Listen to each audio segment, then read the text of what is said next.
우리 말씀 사도행전 85번째 시간이고요. 예수님과의 연합이라는 말씀의 내용입니다. 오늘 또 예배를 같이 드리면서 제가 참 우리 승건이 승민이한테 고마운 게 우리 로이랑 로아는 마주 들어 누워가지고 난리를 치는데 또 우리 승건이 승민이가 또 이렇게 또 엄마 면을 살려주려고 잘한다. 또 우리 승건이 이렇게 입을 열어서 찬양하는 거 보니까 제 안에 엄청 기쁨이 있었습니다. 함께 예배하면서 그런 것 같아요. 저도 그 교회 어제 저희 지방회라는 걸 했거든요. 이게 침례교 청주 지역에 있는 침례교 7개 지방회가 있는데 저희 교회가 속한 지방에는 동청주 지방이에요. 동청주 지방에 20개 교회가 있고 어제 한 교회가 더 들어와서 이제 21개 교회가 지방회를 하고 있는데 어제는 거기 청주 농고 쪽에 있는 교회를 갔어요. 대광교회라는 교회를 갔는데 그냥 진짜 주택가 한복판에 진짜 오래된 거기가 이제 구시가지잖아요. 거기에 이제 교회가 있는 거예요. 진짜 1층짜리 단층으로 교회가 있는데 정말 오래됐어요. 막 감나무도 진짜 한 50년 된 것 같아요. 그런 거 있고 근데 딱 들어가는 순간 그 옛날 시골 교회 그 냄새 있잖아요. 시골 딱 와 교회는 어떻게 이 향수를 파나 이런 향수가 있나 할 정도로 그 똑같은 냄새가 나는 거예요. 그것도 장의자에 이제 앉아가지고 장의자도 진짜 오래된 장의자. 근데 저는 그래도 이제 어릴 때 교회를 다녀봐서 그런지 그런 분위기가 너무 좋거든요. 이렇게 교회에서 방석 날리던 게 제 맨날 선생님들한테 혼나고 너무 좋아요. 그냥 저는 교회 그 장의자에 누워 있고 그래서 저는 어느 교회를 가든지 장의자에 한번 누워 보거든요.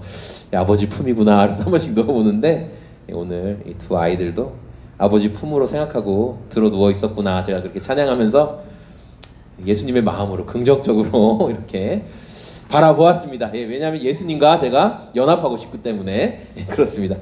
이번 주 유난히 날씨가 유난히 많이 더웠던 것 같아요. 유난히 날씨가 더웠는데 제가 이제 교회에 올 때 요새 또 기름값이 비싸잖아요. 그래서 제가 이제 항상 웬만하면 자전거 타고 오려고 해요.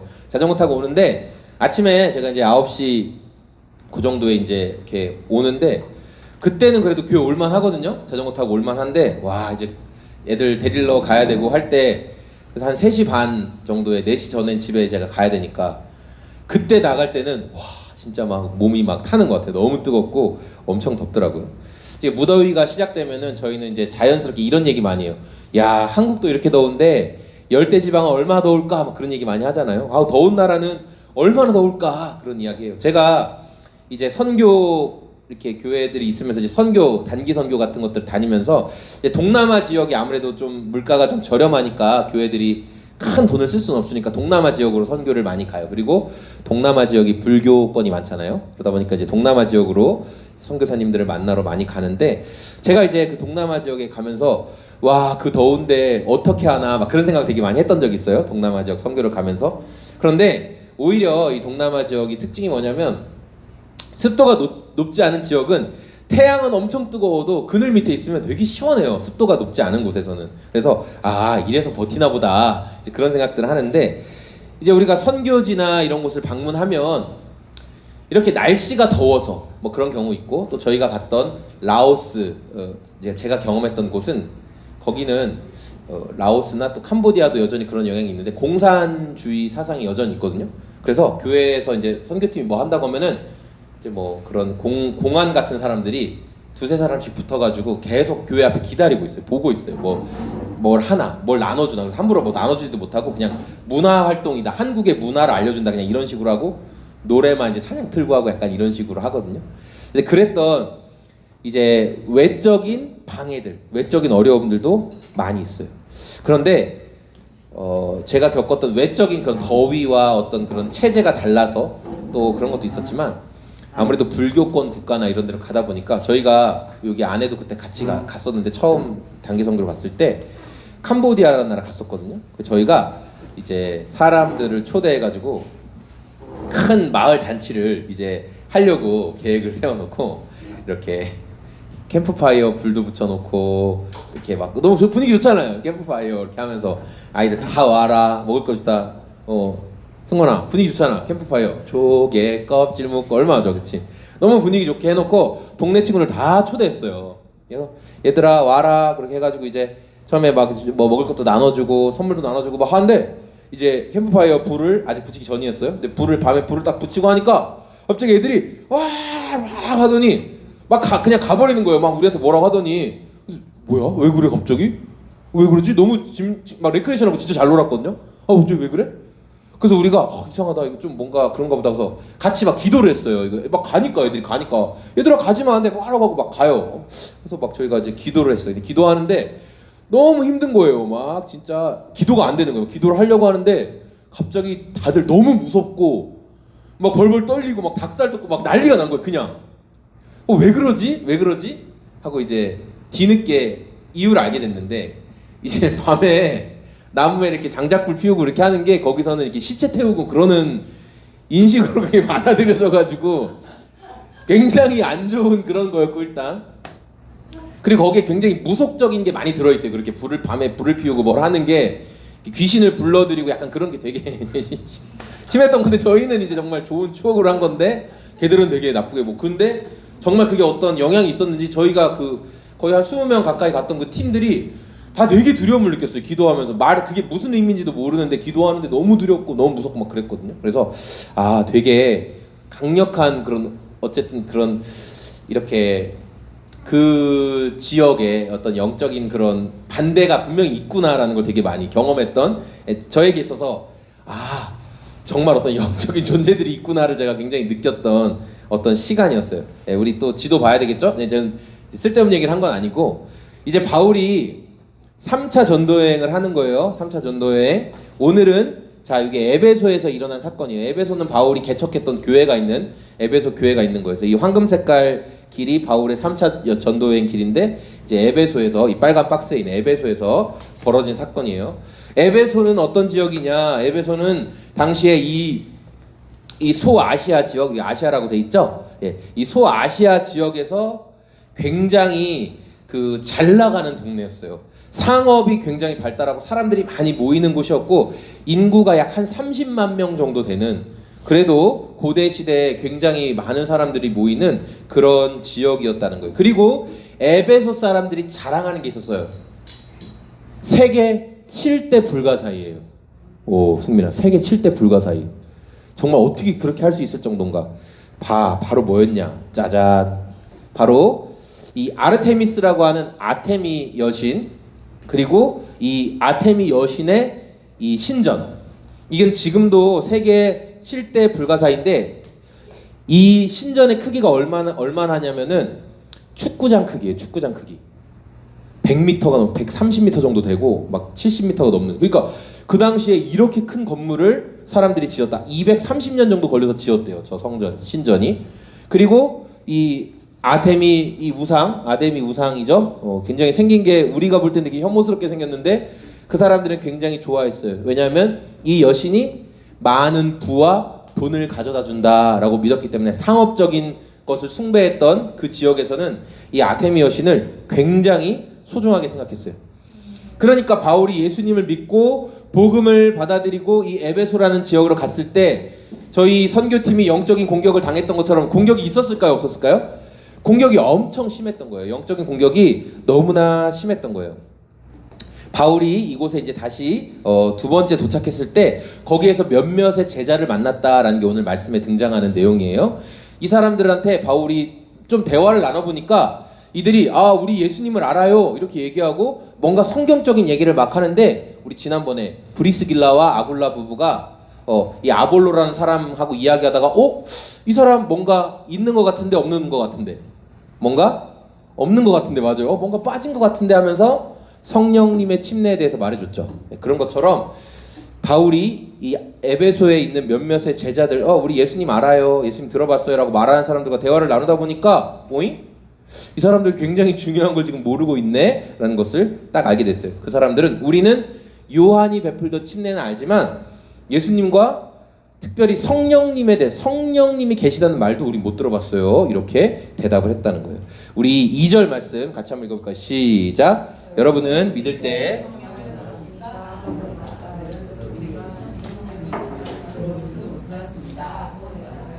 우리는 성령님이 있다는 말도 못 들어봤다 이렇게 그들이 이야기했다라는 거예요.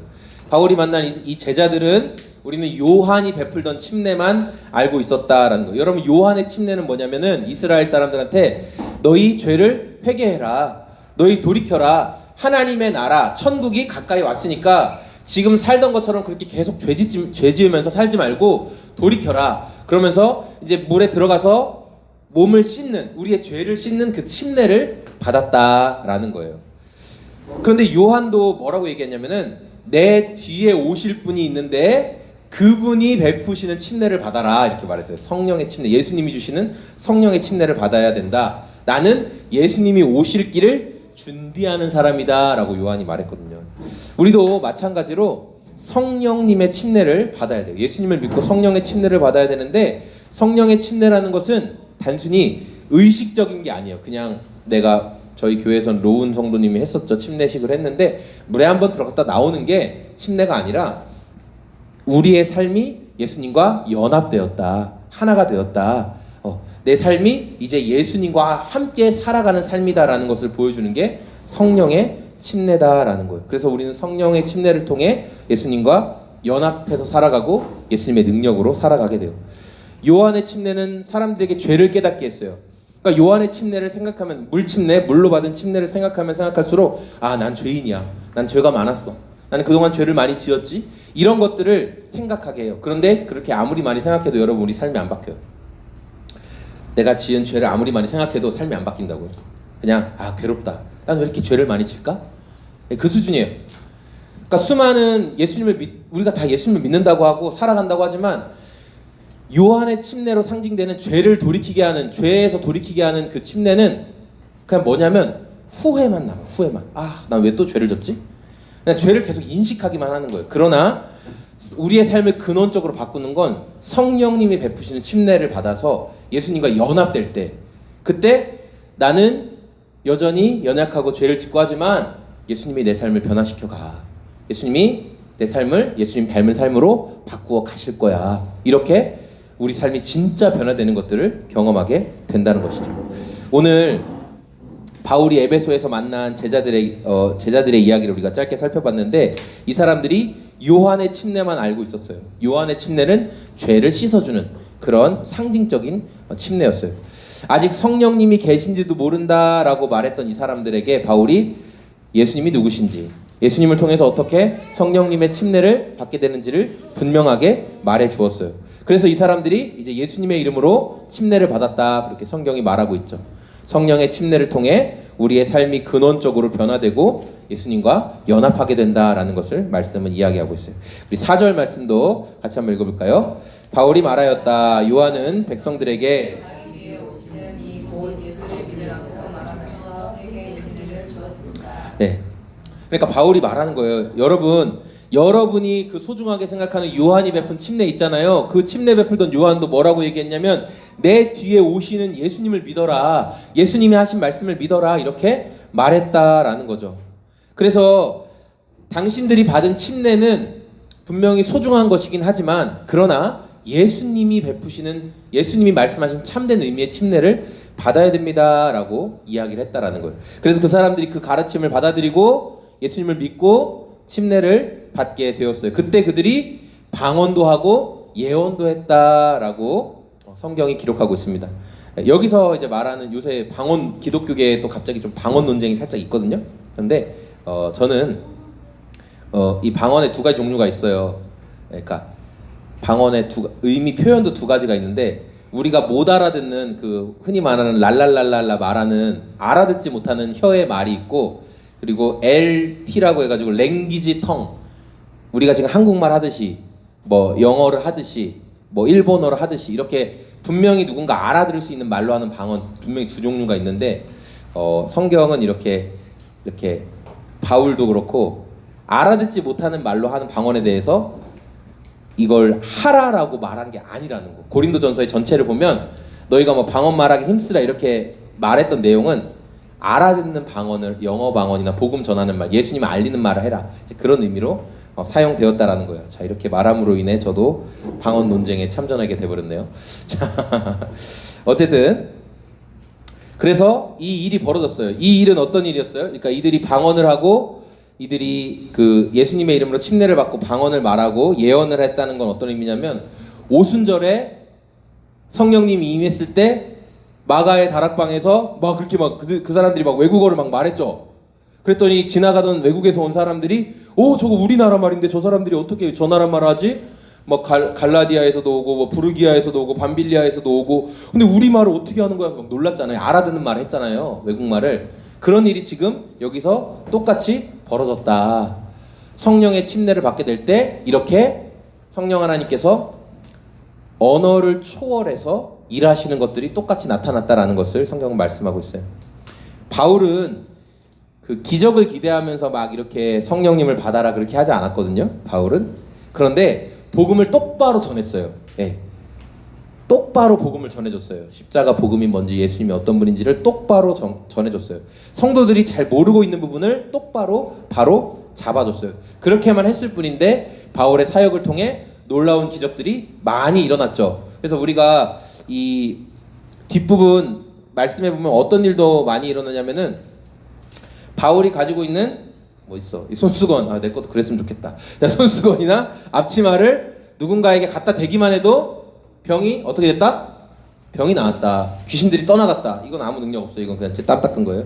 그렇지만 바울의 손수건에는 하나님이 그런 놀라운 일을 행하셨다. 근데 바울이 나는 기적을 일으킬 거야, 난 앞으로 뭐 귀신 쫓고 병 고치는 사역만 할 거야, 그렇게 한 게 아니라 말씀을 똑바로 전했는데, 하나님이 말씀이 똑바로 계속 전해져야 되니까 바울을 통해 그 똑바로 전해진 말씀을 통해 예수님이 막 일하시는 것들이 나타났다라는 거예요. 여러분, 우리가 살아가는 세상은 이렇게 보면은 저런 거 많죠? 삶을 변화시켜준다는 자기 개발이 엄청 많아요. 예. 그래서 자신을 돌아봐라, 뭐 저도 뭐 일기를 쓰긴 하지만 일기를 쓰고 뭐 일찍 일어나라, 미라클 모닝 막 그런 거 되게 많잖아요. 그런 거 많아요.